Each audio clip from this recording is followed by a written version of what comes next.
गाना सुनना इतना खतरनाक अमल है कि बाद औक़ात ये मौत के वक्त का साथी बन जाता है और फिर मौत ऐसे मनाजिर दिखाती है कि रूह कांप जाती है। मैं सिर्फ 3 मनाजिर आपको अरबी की किताबों से सुनाऊंगा जिसमें ये तीनों के तीनों सऊदी अरब या रियाज या उसके अतराफ के वाक़यात हैं। अच्छा, अरबी की किताब है मौसूअतुल क़सस और एक दूसरी किताब है क़ससुत ताइबीन। उससे मैं आपको 3 वाक़यात सुनाता हूँ, गौर से सुने और इससे इबरत लें। मदीने में एक चचा मियाँ का इंतकाल हुआ। इंतकाल के बाद उसके जिस्म से जब उसको नहलाया उस वक्त ही इतनी खतरनाक बदबू आने लगी कि मुश्किल से उसको पानी डाला, कफन पहनाया और फिर जब नमाज जनाजा के लिए मस्जिद में लेके गए तो लोग पीछे हटते चले गए बदबू की वजह से, क्योंकि उस बूढ़े के जिस्म से खतरनाक हद तक बदबू आ रही थी। फिर नमाज जनाजा हो चुकी, जनाजे के लिए जब कब्रिस्तान पे लोग जा रहे थे तो हवा की वजह से वो सारी बदबू जो पीछे जो लोग थे उनकी तरफ आ रही थी, तो लोग जो आहिस्ता आहिस्ता दूर होना शुरू हुए। हत्ता के 4 से 6 लोग जो बहुत करीबी अजीज थे वो मौजूद रहे। कब्रिस्तान में जब उनको दफन किया, दफन करने के बाद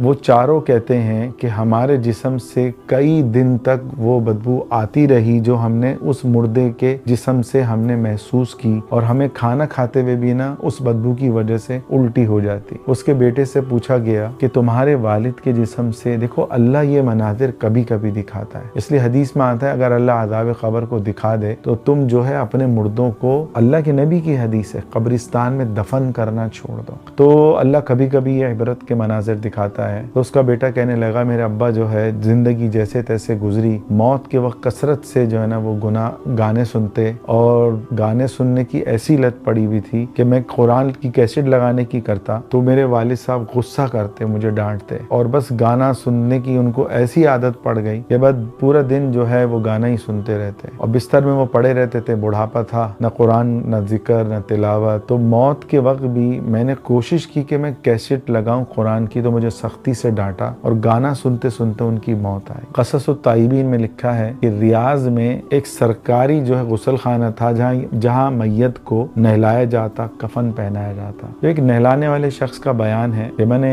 एक मुर्दे को नहलाया तो उसके कान से मुसलसल पीप निकल रहा था और उससे सख्त किस्म की बदबू आ रही थी। बोला हम नहलाते चले गए और हमने महसूस किया उसका इतना पीप निकला जैसे कि उसके सारा भेजा कान के जरिए बाहर निकल गया। फिर भी 1 घंटे तक जो है उसके कान से पीप निकलता रहा। खैर हम तो कफन पहना के हमने उसको रख दिया, उसके अजीज अकारिब ले गए। तो मैंने एक अजीज से पूछा कि भाई इसकी कान से मुसलसल पीप निकल रहा है, ये क्या गुनाह किया करता था, क्या गुनाह करता था? उसने कहा ये गाना सुनने का आदी था और जो है गाना सुनते सुनते जो है इसकी मौत आई। एक तीसरा वाकया रियाज ही का वाकया, ये इत्तेफाक है, ये मैंने आज से 10-12 साल पहले एक किताब में पढ़ा और ये अरबी की एक किताब थी, उसका तर्जुमा था। 2 नौजवान गाड़ी में जा रहे थे गाना सुनते सुनते और तीसरे दोस्त को जो है लेने के लिए एक नौजवान जो है 2 नौजवान तफरीह के लिए जा रहे थे गाना सुनते सुनते गाड़ी में। तीसरे दोस्त के घर पहुंचे, उन 2 में से एक नौजवान गाड़ी से निकला और दूसरे दोस्त को उसके घर पे बुलाने गया। वो तैयार श्यार हो रहा था। तैयार होकर ये दोनों नीचे आए तो देखा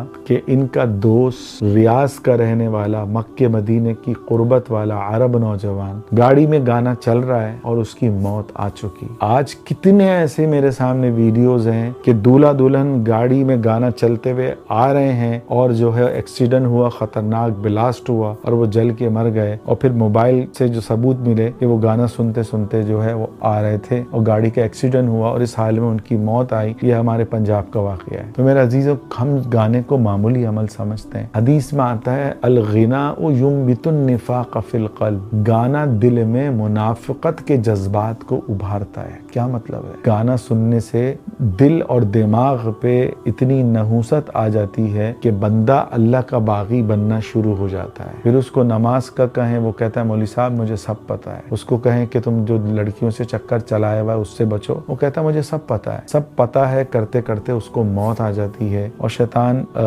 जो है इस उम्मीद पे कि मैं मौत से पहले तौबा कर लूं, लाखों नौजवान इस दुनिया से जा चुके। तो कोशिश करें, पहले जमाने में कोई गुनाह करना चाहता, किसी औरत को देखना चाहता तो उसको बाजार जाना पड़ता, गाना सुनना होता। आज से 1450 साल 1450 साल पहले तो उसको भी उस बाजार में जाना पड़ता था, रेडियो वगैरह नहीं थे। आज हम लोग खतरनाक फितने में फंस चुके हैं। मोबाइल देखते देखते एक नौजवान सोता सोता है, गुनाह करते करते सोता है और उस हालत में उसकी मौत आई, उसको तो तौबा की भी तौफीक नहीं मिली।